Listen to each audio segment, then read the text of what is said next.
ver essa palavrinha. Ó, iniciou a gravação. Boa sorte, boa apresentação. Vocês têm de 15 a 20 minutos. Tá bom. Boa noite, eu sou a Gabriela. Eu sou a Araceli. Alunas da Fonoaudiologia da UDC. Orientadas pela professora e fonoaudióloga Aline Mertz, apresentamos nosso trabalho de conclusão de curso, com o seguinte título: A relação entre diabetes mellitus e alterações auditivas, uma revisão bibliográfica.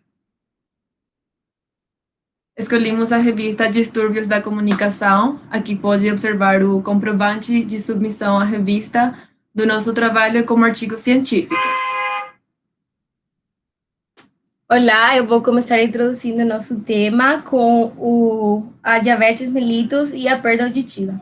Existem determinados grupos que têm maior probabilidade de vir a adquirir uma perda auditiva, por inúmeros fatores predisponentes. Desses fatores estão constituídos por grupos de risco para a perda auditiva, que podem ser exposição ao ruído, ingestão de medicamentos ototóxicos e alterações metabólicas. Dentro dos distúrbios do metabolismo da glicose, a diabetes mellitus é a alteração mais comumente relacionada a distúrbios auditivos. O que é o diabetes? O diabetes mellitus, também conhecido como diabetes mellito ou hiperglicemia, é um distúrbio determinado geneticamente no qual a concentração da glicose no sangue encontra-se anormalmente elevada por deficiência relativa ou absoluta da insulina. Sua manifestação clínica é caracterizada por alterações metabólicas, alterações e complicações vasculares e neuropáticas. Já que a doença até o momento não é curável, é importante prevenir para não acometer complicações crônicas. O diabetes é dividido em dois principais tipos. O tipo 1, que ocorre pela destruição autoimune das células beta do pâncreas, que é necessária a injeções de insulina. Já no tipo 2, ocorre pela desordem na ação ou na secreção de insulina, podendo estar predominante uma das duas situações, mas geralmente estão ambas presentes.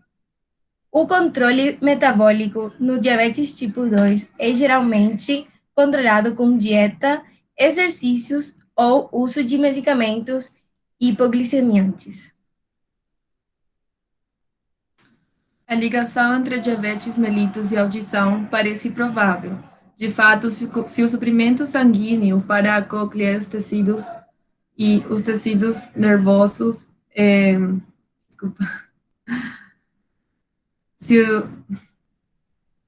A ligação entre audição e diabetes parece provável. Se o suprimento sanguíneo para a cóclea e os centros nervosos no trajeto auditivo estão afetados.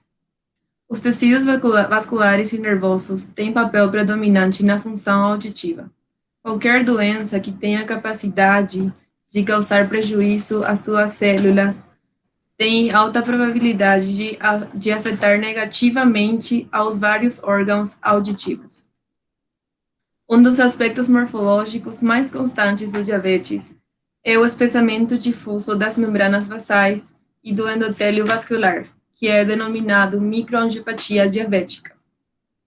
A prevalência da diabetes vem crescendo nos últimos anos, sendo frequente que os indivíduos com diabetes mellitus apresentam sintomas audiológicos como hipoacusia, tontura e zumbido. Por isso, existem vários estudos que relacionam a diabetes com a audição, mas ainda é um tema questionável. Por isso, a finalidade desse estudo é analisar a relação que existe entre diabetes mellitus e as possíveis alterações audiológicas por meio de um levantamento bibliográfico. Inicialmente, nosso trabalho de conclusão de curso era para ser de pesquisa de campo com pacientes diabéticos e por causa da pandemia teve modificações, então optamos por fazer uma revisão bibliográfica mantendo o mesmo tema. A metodologia adoptada foi um estudo exploratório com abordagem qualitativa, realizado na busca da literatura nas seguintes bases de dados: Cielo, Scientific Electronic Library Online, e LILACS, Literatura Latinoamericana del Caribe en Ciencias de la Salud, com as seguintes palavras-chave dos escritores em ciências da saúde: diabetes mellitus, perda auditiva e testes auditivos.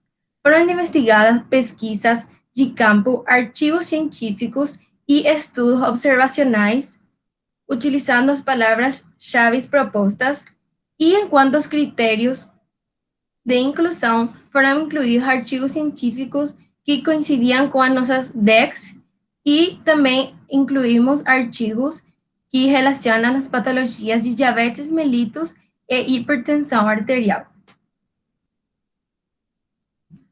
Em quanto aos resultados, a busca iniciou com 68 artigos, utilizando as palavras-chave, que é diabetes mellitus, perdas auditivas e testes auditivos.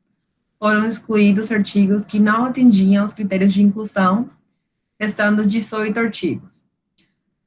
Vários artigos foram compartilhados na mesma base de dados, então, para que isso não alterasse na nossa revisão, foram contabilizados apenas uma vez.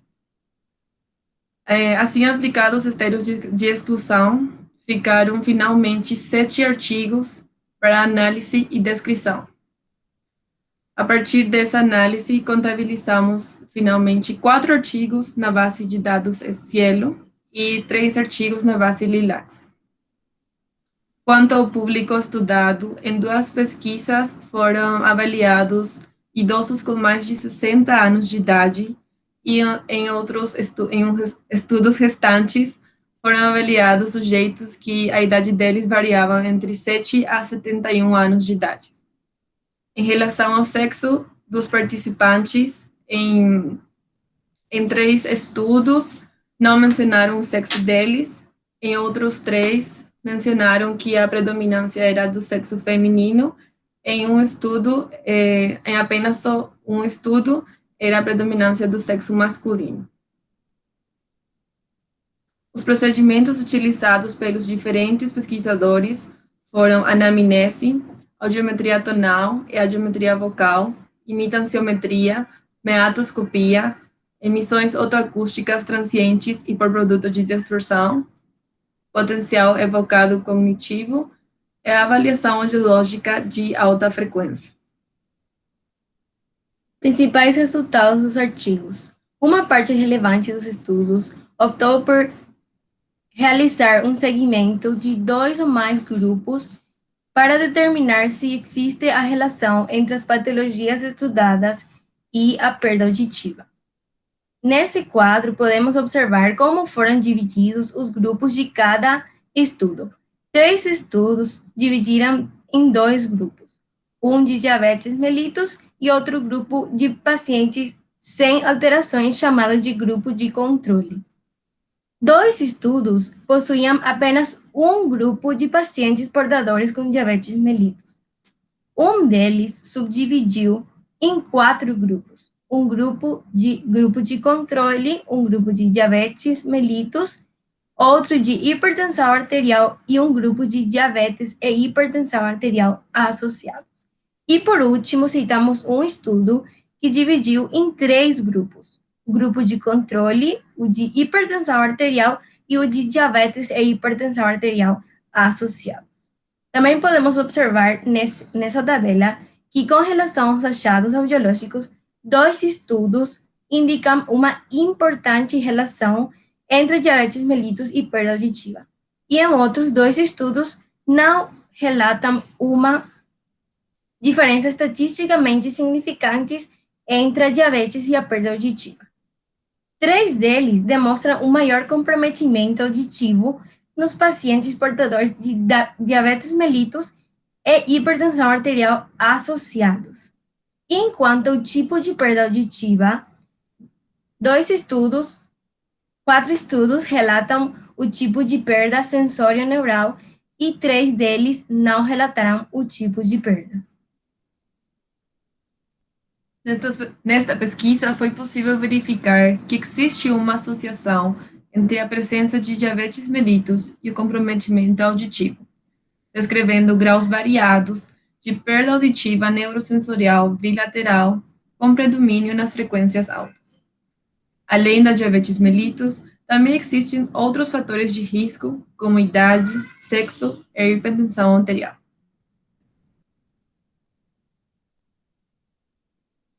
A perda auditiva em indivíduos com DM pode estar relacionada com a angiopatia diabética, que é o espessamento da membrana basais e do endotélio vascular. Isso pode afetar, a angiopatia pode interferir no suprimento de nutrientes e do oxigênio na cóclea. Pode ser de maneira direta e indireta. De maneira direta, por conta da redução do transporte causada pelo espessamento das paredes dos capilares, e de maneira indireta, por conta da redução do fluxo devido ao estreitamento vascular, conduzindo à morte das células e tecidos biológicos. Existem várias hipóteses, entre elas o comprometimento de microcirculação, fatores neuropáticos e o efeito de hiperglicemia. No sistema auditivo podem ocorrer várias complicações crônicas. Dentre eles estão as alterações dos olhos, dos rins, dos nervos periféricos, dos nervos cranianos e também da audição. Mas, especificamente, no sistema auditivo, podem ocorrer a atrofia do gânglio espiral, a degeneração da bainha de mielina do 8º nervo craniano, o nervo auditivo, diminuição do número de fibras nervosas na lâmina espiral, o espessamento das paredes capilares da estria vascular e das pequenas artérias dentro do canal auditivo. Outro fator importante nesse estudo é a relação da diabetes mellitus e a presença da hipertensão arterial. Sabemos que o diabetes está entre os fatores que predispõem ao descontrole da pressão. Então, o paciente portador de diabetes mellitus tem 2 vezes mais chances de desenvolver a hipertensão arterial. Com relação à faixa etária, observamos que a prevalência e a severidade da perda auditiva aumenta significantemente com a idade. Essa associação positiva pode estar relacionada à presbiacusia. Então, podemos concluir que, a partir desses estudos analisados, existe uma relação entre diabetes mellitus e perda auditiva, evidenciando a associação significante entre a doença e o tipo e o grau da perda auditiva. Os estudos obtidos demonstram que o comprometimento auditivo em pacientes portadores de diabetes mellitus e hipertensão arterial associados sugere um efeito sinérgico entre as 2 patologias crônicas sobre a audição. Então, além disso, é muito importante o desenvolvimento de pesquisas para prevenir e diagnosticar precocemente as alterações auditivas em pacientes com diabetes mellitus, a fim de evitar comprometimento auditivo e poder suprir e oferecer o tratamento precoce e as medidas corretivas correspondentes. Aqui estão as referências do nosso trabalho que a gente usou para a pesquisa. Finalmente, queremos agradecer a todas vocês, professoras amadas, principalmente a professora Aline, que foi nossa orientadora.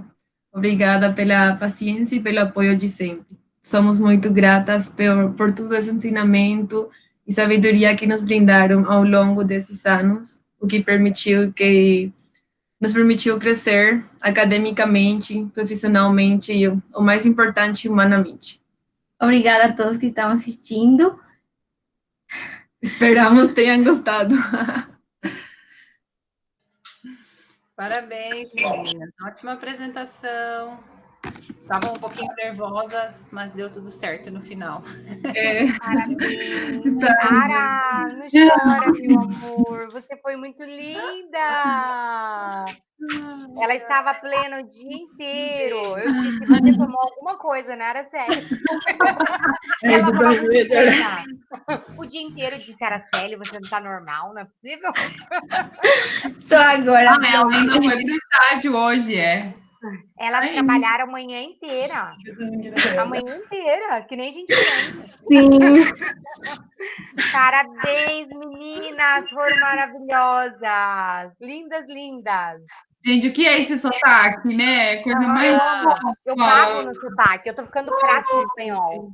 Quando vocês têm saudade das aulas, podem me contratar. Dá saudade de ouvir elas falando, né? Para de chorar. Elas são sempre plenas, as meninas, sempre plenas, né? Sempre, maravilhosas, sempre. Uhum. São ótimas. Foram lindas, maravilhosas. Obrigada. Como a gente queria dar um abraço, né? Ai, gente, que difícil. Eu abraço elas por vocês amanhã. Por favor. Amanhã a gente se vê, prof. Amanhã a gente se vê. Apesar que a agenda delas é lotada na quinta-feira, mas sempre dá tempo de a gente se abraçar. É, a gente não respira. Não, mas principalmente na Que quinta. bom. Isso é bom, tudo é aprendizado. Tudo é Sim. aprendizado. Eu vou pedir, então, para os convidados se retirarem, por favor, para a gente fazer as considerações da banca. A mãe tá aí? A mãe de alguma tá aí? A mãe pode ficar. Acho que já saíram todos. Saíram. Posso começar, então? Sim. Pode começar, Vânia. Tá. Muito bem, vamos lá, meninas. Parabéns pelo trabalho, parabéns pela apresentação. Eu tenho algumas considerações aqui no trabalho, tá? Depois eu vou mandar para vocês darem uma olhadinha, conversarem com a Aline, mas são alguns detalhes, coisas pequenas, tá? Vamos lá. Tem alguns erros de português em algumas palavras, que é o esperado, né, até pela diferença da língua. Então, acho que é interessante, depois da banca, depois das considerações, vocês fazerem uma revisão de português, né, porque a gente vê que não é erro de grafia, é erro pela língua mesmo, tá? Então, eu acho que vale a pena vocês pedirem, né, para um professor externo fazer a revisão de português, tá? Deixa eu continuar aqui. Algumas coisas que eu sugeri, assim, para tirar, alguns termos para tirar, enfim. Ali na introdução, vocês falam bastante de diabetes mellitus. Aí, em alguns momentos, fica confuso se vocês estão falando da diabetes 1, diabetes 2, aí eu só coloquei para arrumar isso, tá? E tentem padronizar, porque uma hora vocês escrevem diabetes mellitus, uma hora vocês escrevem diabetes mellitus, uma hora vocês escrevem letra maiúscula, uma hora vocês escrevem letra minúscula, então tem que padronizar. Normalmente a gente usa a letra maiúscula por se tratar de doença, tá? Então padronizem isso, vocês vão ver que eu deixei todas as palavrinhas destacadas em amarelo, tá? Aí, no critério de inclusão, vocês estão me ouvindo bem? Está tendo um eco, alguma coisa? Tá. Vânia, gravando, você quer parar a gravação? Ai, vamos parar. Às vezes é isso, né? Uhum.